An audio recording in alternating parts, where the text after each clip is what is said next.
When I woke up this morning, I was feeling pretty dangerous. Welcome back to Draftvice. My name is Walter, and today we are talking about the Cleveland Browns. And today I also have a guest. He's going to be on for 2 parts, right? It's a 2-part episode. First part, Cleveland Browns exclusive, right? Why? Because this guy is a Cleveland Browns fan, and I don't know too many of them personally because I live in the New Jersey. And I've met more as I've been on more Browns podcasts. So now I'm bringing on a Twitter guy. He does not have his own podcast, so I thought I'd bring him on to mine. His name is Marcus Harvey, and you can follow him at @MarcusHarvey_.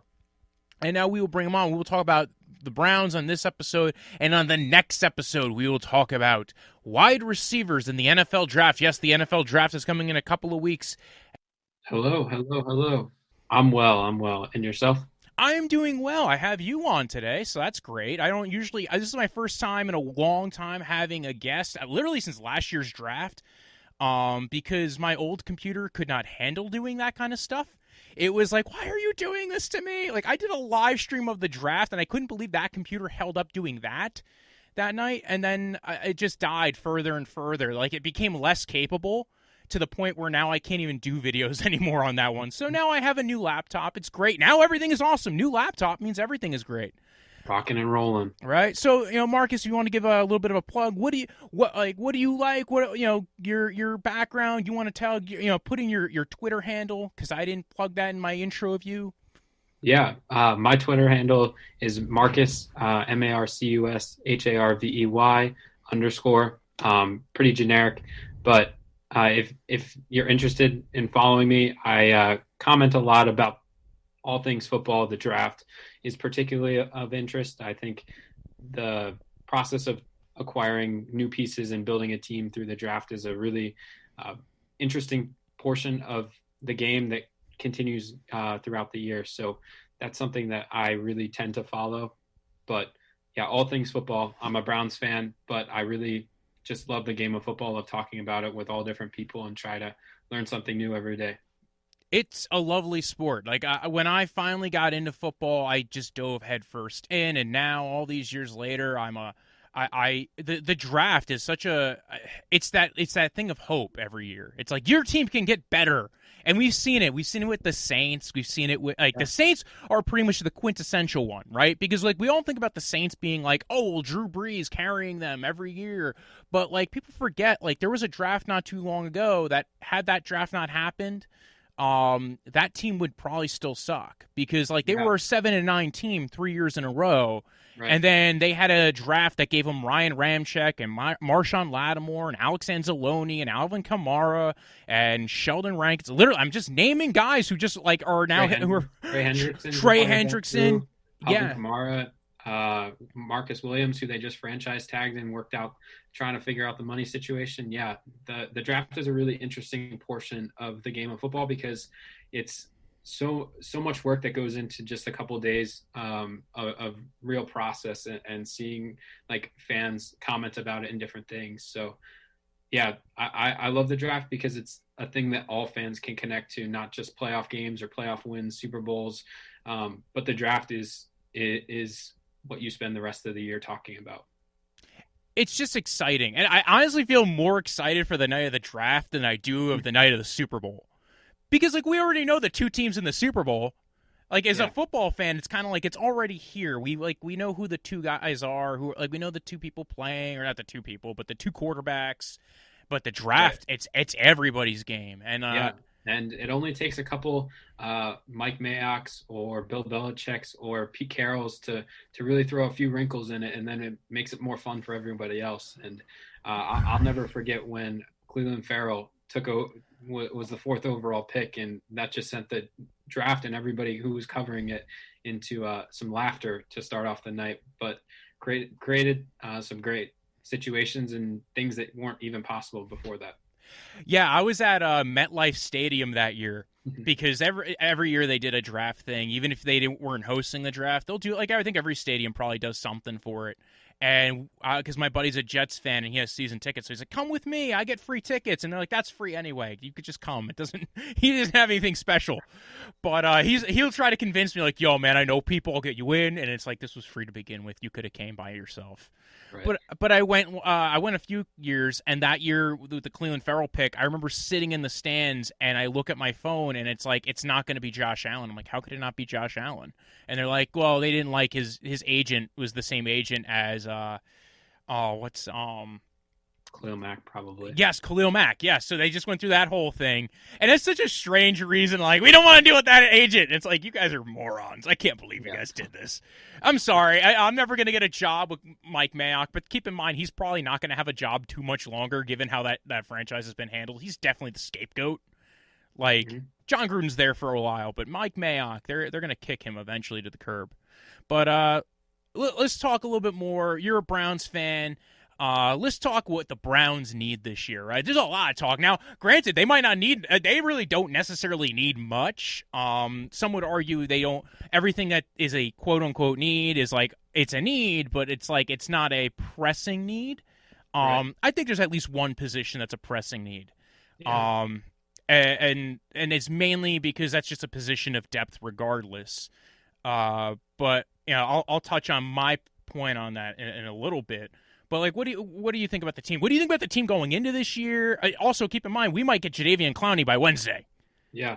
So upon recording this, like we're still waiting on that news, that workout or the physical that's pending, right? So that'll be an interesting portion of getting ready for the draft and filling a position of need before it comes time to, you know, take the pick or trade the pick or any other situation that could arise, right? For me, I'm just really impressed by Andrew Berry's ability to situate the roster in a much better place than it was 5 weeks ago, than it was 8 weeks ago, or when they were playing for a playoff game against the Kansas City Chiefs, right?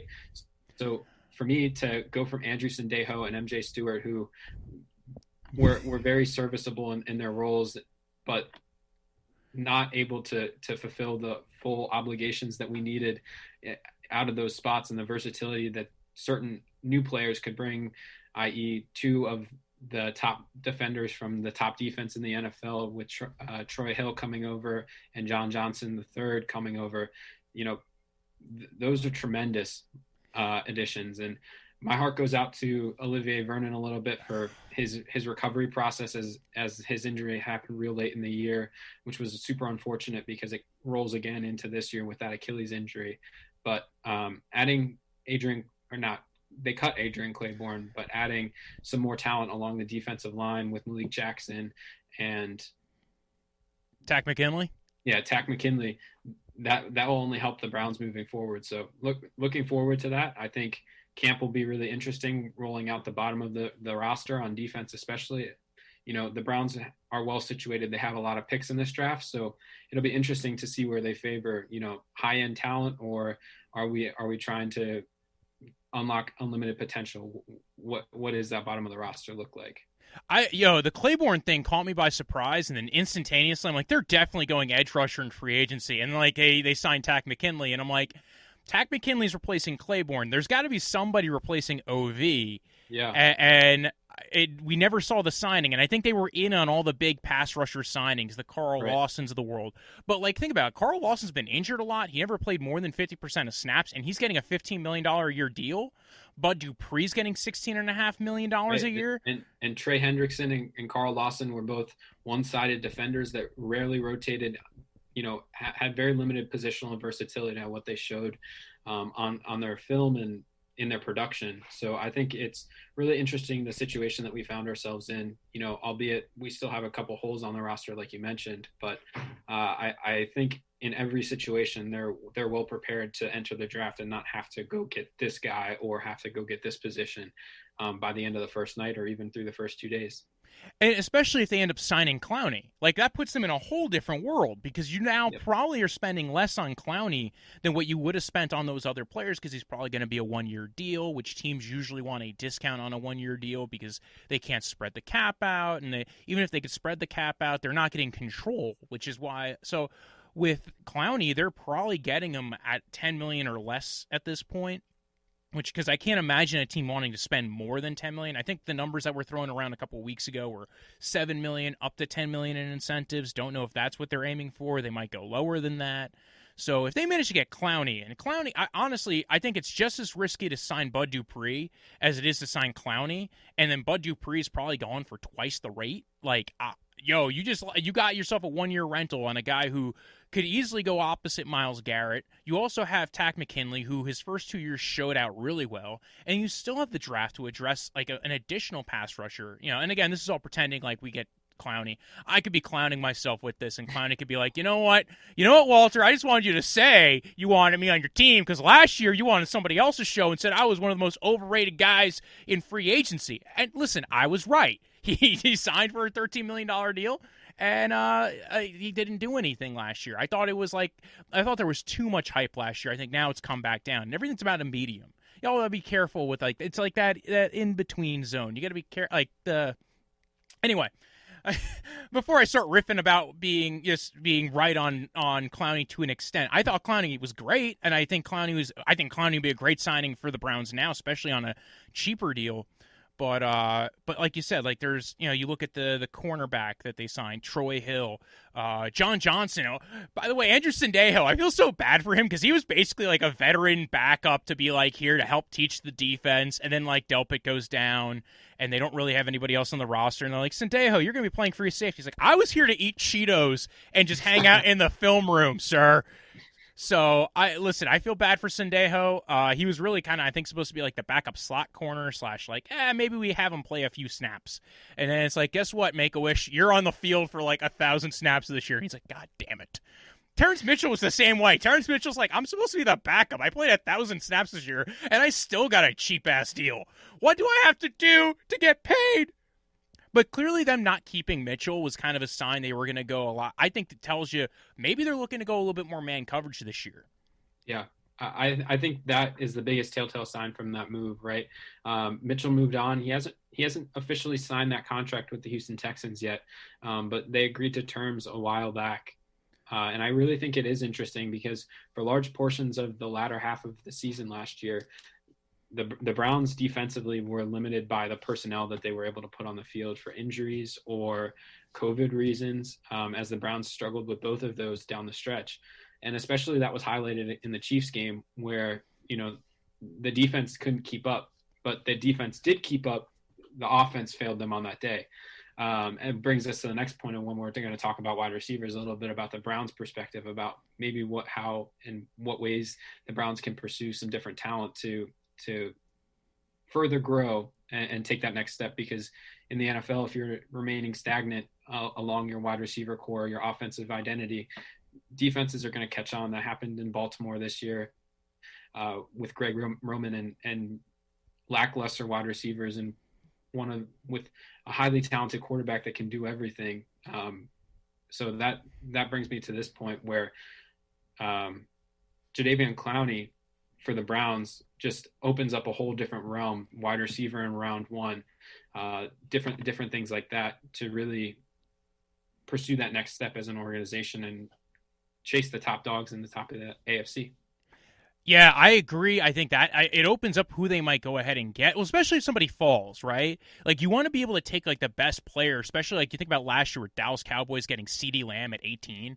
And there's going to be dropping value in this draft like crazy, right? You have Jalen Phillips, who has concussion issues. You have Caleb Farley with the back stuff. You have Jalen Waddle, who's coming off of a massive, he's coming off an injury, didn't get to play half the season, tried to play one game at the end of the year. It did not look like he was back from it. Hasn't gotten to test all off season, so teams might be afraid of that. You have guys who had better 2019s than 2020s because you didn't really have the offseason to work out. And actually, we're going to get into that because we're talking about receivers today, folks, and that's like a big thing for a lot of receivers. Like, I feel like that was half the receiving core that's in this draft is like, this guy, you have to go back to 2019, you have to go back to 2018 for some of these guys and be like, yo, man, this guy's got good reps on tape. But before we get into that, we'll touch a little bit more on Browns stuff. because you mentioned it right there, is it opens up the world. And one of the things that this team is valued is trading back and garnering assets and garnering high value assets, right? You don't want more 6th-round picks because 6th-round picks almost never make the roster. But what you do want is like 2nd-round picks, 3rd-round picks, even 4th-rounders. I think 4th round is like kind of where the drop-off eventually dies. It's like that 125 range and it's all gone. So I could see them trading back from 26. I think that's what this really frees them up to do, is trade back and get maybe a 2nd-rounder next year. Or teams might be a little bit more like, hey, we want to be able to stay in the draft in the 2nd round next year. Maybe we'll give you a 3rd-rounder this year and a 4th-rounder next year because next year's draft's going to be really deep. But like any particular thoughts of where you think they might go if they stay at 26 or even if they trade back? Yeah, so I'm of the belief that they make a little move, whether that be up a little bit or down a little bit. I think both is in the realm of possibilities.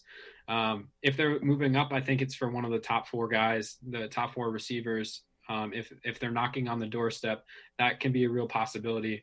However, I give that percentage about 25. But for the 75%, I would say either staying or moving back. And in doing that, I have about 12 players in mind across that range where if 3 of them are sitting on the board and they can move down 5 picks and pick up an extra 2nd or pick up an extra 3rd to move up a little bit later in the draft, even, with a pick swap or something like that, I really believe that the Browns, could not even be picking on day one, which for a draft that's in Cleveland with a lot of fans that will be excited, will create an interesting situation, but it'll be best for the team, in my opinion. It would be. I 100% agree because, again, part of what's made them such a good team is building up assets. And we even saw this with the Eagles, right? The Eagles were at the back around one year. They trade back, and one of those picks became Dallas Goedert. It was probably the only successful pick in like 3 years that Howie Roseman's made. Imagine if he didn't have like one of those extra picks somewhere down the line, you wouldn't be able to make that kind of a pick. So yeah, and that brings me to the next point. Andrew Berry comes right from that front office and how it's practicing, right? Previous to the Browns, he was working very closely with the Eagles front office during those draft day moves and different things. And we even saw it last year, moving down just 10 picks with the Saints and picking up an extra 3rd this year. That was one of the most outrageous draft trades of last year. Just moving down 10 spots, just missing out on the guy that they likely would have picked. But needless to say, adding that extra 3rd gives them a top 100 pick again this year. It's funny because but a top 100 picks a lot. Like it's weird when you watch how much the draft stock kind of goes down as, like top 15, like your hit rates, like I think in like the somewhat like 50% range. And then you get out of the you get from the top 15 to the top 50 and it goes down to like 20% hit rate. And then from top 50 to like top 100, it drops even further to like about 10%. So it's like it keeps dropping, and then finally after the 125 range, it's basically like, yeah, you're basically taking shots. It's basically like 2%, 3% shots. So you're just calling dibs. And not only that, but Andrew Berry was here back when they did the huge trade back like several years ago. Like he was part of the front office in 2016. Did the trade back with Wentz, and then the following year with Deshaun Watson at 12. So like he's very adept on what garnering picks will do for a team and build up roster talent. So what are players that you would take for the Browns at 26? Like you have the option to trade down. Two versions of this question. 26, you have an option to trade down, maybe garner an extra second day 2 pick this year or next year. Or you can take one of these players. Who are they at 26? And then we'll do the next bit at 26 if there's just no options. So for me, 2 players at 26, or 3 players, I'll make it 3. Jeremiah Owusu-Koramoah from Notre Dame. I think his skill set is far and above any other replacement value, like the next tier of what it could be. And with the current roster and how it's situated and the desire for the Browns to get faster, Owusu-Koramoah would fit that mold tenfold. And so I really was impressed by him, his speed, his ability to drop into coverage. I'm of the belief that linebacker is here or there, but he offers so much skill as a positionless defender that can truly help out the defense in so many different aspects, whether that be chasing Lamar Jackson after the one of the goals for me this offseason were how the Browns were going to beat the Ravens, and getting more speed on defense is exactly that. So Owusu-Koramoah does that for me. Then on top of that, I look at Rashad Bateman, a wide receiver from Minnesota. I think he's a remarkable talent. Working in a pro-style offense in a colder environment, as an outside receiver, as a slot, measured a little bit smaller than people had anticipated, both weight and height. But to me, that was never what was drawing me to him. It's his route running. It's his ability to separate and present a big target for a wide receiver in those situations. Then the last pick, in my opinion, would be looking at Caleb Farley. Caleb Farley is somebody who I had looked at a year ago before he decided to opt out, and the skill set just gravitated me towards him. Big corner, able to do zone coverage off man very well. I think he's a great complement to the current DB room, where we're a bit smaller, with Denzel Ward being the other dominant corner in the room. So just by coming in, I know that there are injury concerns with him. However, from what I've been able to see, a lot of doctors have been giving him very good news and hopeful news for what that next step into the NFL looks like. But those three guys are three that I have circled high and above the rest at 26. Yeah, he had a microdiscectomy recently, which actually I know somebody who went through that and played college football, and he said he could be back by May. Like, it's not that big of a deal. But then again, any kind of surgery that's not happening on yourself is always not a big deal. Right? It's like, yeah, that guy had a surgery on his kneecap. That's not a big deal. How would you know? It's not your kneecap. Like, it can go any which way, but it sounds like you're right. He's getting some clearance on it. The other thing is he had something regarding his sciatic nerve last year. I think he had a surgery regarding that when he was, and that was like why he missed the last two games of the 2019 season. He also tore his ACL a few years ago. The torn ACL doesn't worry me as much because that's usually something, unless there's something in addition to that. Like, again, I'm not a doctor, and I don't even play one on TV, so I really can't give a lot of insight onto the medical aspects of it. But from what I'm hearing, I agree with you, provided that, and listen, the NFL has their own doctors. They're going to send him to, they're going to get the MRIs. They're going to talk to his doctors. They're going to clear HIPAAs and hippos as well. And they're going to go ahead and look at it, and they're going to be like, listen, we don't think this is a recurring issue. Or they're going to be like, listen, it might be a recurring issue, but, dude, this guy's good. And to the extent that it's recurring, you're not going to get this level of a player anywhere else. So I kind of agree with you. I like Caleb Farley a lot. I'm less worried about his back injury than I would be, say, worried about Jalen Phillips and his concussion issues. I love Jalen Phillips. I think he's probably the best pass rusher in this class. We're not talking pass rushers, I know. I tried getting you on that conversation. Like, listen, I actually really like the wide receivers, man. Let's talk wide receivers. I don't want to get into none of that politics stuff with edge rushers. So that's why we're talking wide receivers, everybody. I'm kidding. He was full on go for whatever I told him to do. I was just like, this is kind of let's take this fun little string on this. It doesn't matter what we're talking about. It's just football. It's all football. It's all draft. And so, for instance, for me, I think if there was three guys I wouldn't want to trade down for. So, you know what? It's funny because the Jadeveon Clowney thing changes a lot, right? And especially depends on how teams value some of these edge rushers and how they value. Like, you're right. Caleb Farley is just a different talent, right? I like him so much. You're right. Like, if he's there at 26, even if you had an offer to trade back, I might be like, you know what? The differential between Farley and the next corner is not it's huge. It's not close, especially if Greg Newsome's already off the board. If J.C. Horn and Surtain are probably automatically off the board. They're probably going top 12 now. Oh my God, I'm so sad about the J.C. Horn thing now because J.C. Horn, man, he was fun. He was very fun, but he's not getting near 26. I don't think. I think his floor is 16. To the Cardinals. I don't think the Cardinals can do anything else except either trade that pick for him or take him and add him to the defense in a team that's just looking to win now. That might be a thing, man. Mock draft that. Everybody should be mock drafting that because that's that I like an idea. They even try to trade up because, again, there's only like kind of two corners that you could really feel truly safe with. Greg Newsome even has a little bit of injury concerns. He's never played a full season in college football. I think he's always at least missed 3 games, so that was always kind of a worrisome thing with Greg Newsome. That might be more worrisome to me than Caleb Farley's thing, because like his thing, like at the end of the year, is groin issues. He had a couple of other things over the years, so I'm a little bit more nervous with Greg Newsome, especially given like the ceiling of Caleb Farley being like Caleb Farley could be like almost Jalen Ramsey-esque. So I agree with you there. I think at one point I probably would say Azeez Ojulari is where at that spot I still love Azeez Ojulari. That was like my draft crush from January till now, and I'm still high on the Azeez Ojulari train. But say no pass rushers go until, which would be insane.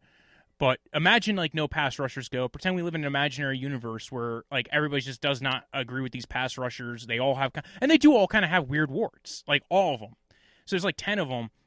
Ojulari, you can get to 26 and be like, well, I like Ojulari, but there's also 6 other guys we have rated like not far off from him, and we're getting offers for next year's a second round pick next year. So you might be on the right train of thought here with those 3 picks. Yeah, and right before we get into wide receivers, that was exactly the thinking for me of picking those 3 guys at 26, because I like a little bit of that range right after 40 until about 70 of edge rushers that are there, whether that be Joseph Osai or whether that be Patrick Owe. I really am a fan of his game. I think the no sacks in 2020 is an anomaly, just as we were talking a little bit about production for wide receivers is down in this weird season. But also Smith from Northern Iowa is another fan. Ellerson Smith. Yes. Showed out at the Senior Bowl, 22 years old. He's a big fan. I'm a big fan of his in his ability to come in that bottom of round 2, top of round 3, or right there at 89 and 91 when the Browns pick. If he's on the board, there won't be one player that I'm wishing for more than Ellerson Smith right there in that range. I also, it's weird because like there's guys who I like who I know they won't take, and we'll talk about at least one of them today when we talk about wide receivers. But like Carlos Basham's probably going to go in the day 2 range. They probably won't go for him because he's a little bit older. He's like 23, going to be 24. But he had some really good tape, and this year was a little bit more down than the previous years. But even still, his athleticism shows on tape. If he learned to be a little bit more like just go through the guy kind of deal, he would be a whole different level of player. So I liked him. I also listened to an interview with his D-line coach at Wake Forest. He was very much. It was a very fun interview to listen to on that. But like you said, like Owe. And by the way, Owe I'm a huge fan of. That's a guy who like at some points when again there wasn't rumors of them signing Jadeveon Clowney, I was like, I would be fine if they took Jason Owe. And then there's like Patrick Jones, who's probably going to be there towards the end of the second round. And then there's Joe Tryon, who I know you don't like, who I don't think I want to take in the second round or the third round. I would maybe take Joe Tryon at that 91 pick. If they didn't take an edge rusher, if they trade down, accumulate all these picks, it's like Tryon at 91. Well, we didn't take an edge rusher. This guy's more developmental. But I know you have your own opinion on him. Yeah.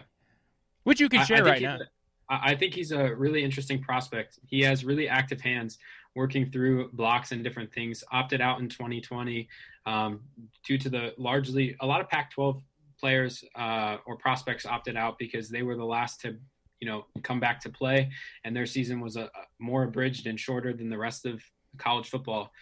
But for me, I think he's a fine player and would benefit from not being thrust into that starting position. As a rookie, I think he's most successful if he's just a pass rusher to start. As a run defender, I think he can get lost sometimes running right by his blocks and different things, but or right past the running back even a couple times I saw on film. So I wish him the best, and I hope he can get a good situation to find himself in. For me, if he's going to go out of the top 2 rounds, I think the Buccaneers at the bottom of round 2 are a sweet spot for him to come in and be a situational pass rusher for them, standing next to Jason Pierre-Paul and opposite of their other edge. Shaq Barrett. Yeah. Signed him. That only creates more chaos with Vita Vea and Ndamukong Suh in the middle. Yeah, that might be a really good landing spot for him. Again, like Tryon, I'm like, I don't like the round 1 hype or top 50 hype. That's a little too scary for me. I'm like, there's guys in this draft class that way more, whether you're like our buddy Osai, who, even if I'm not huge on Osai, I like Osai as a day 2 guy, second round pick. I don't care much for him I think he'll probably go in the first round. He has solid production too. It wasn't, but I'm not as high on Osai as some other people are. There's some things he has a lot of Bud Dupree to his game, which if you like Bud Dupree, that's great. And then if you're not a big fan of Bud Dupree, I think that's kind of the questions that you have to kind of ask. Osai is an energizer bunny. He's running around the field faster than everybody else. He wants it more than everybody else, and that's the first note that I wrote down when watching him. The really motor's there. by that. Yeah, and I think with his youth and his athletic traits, as he tested really well, and with that production that he got from just what he was doing already, not really super refined to different things, the sky's the limit for him, as opposed to a guy like Owe, who has all the traits, a little bit of the tape, not as much like production. I'm all over Osai if it's anywhere close to one another. Thank you, Mr. Marcus Harvey. Check out part 2 tomorrow or tonight, depending on when this releases. Yes, check out part 2 with Marcus Harvey, where we talk about wide receivers, folks. Wide receivers. So go ahead, subscribe, like, follow. Go ahead and give him a follow at Marcus Harvey _. On the Twitterverse. And again, you can follow me at BROJO. Death is in the end of laugh. Punch, good delicious drink you drink in the summer. And you can follow the podcast at Draftvice on Twitter, at Draftvice _football on Instagram, and any other platform. It's usually Draftvice. So there you go. When I woke up this morning, I was feeling pretty dangerous. About the past and about the future.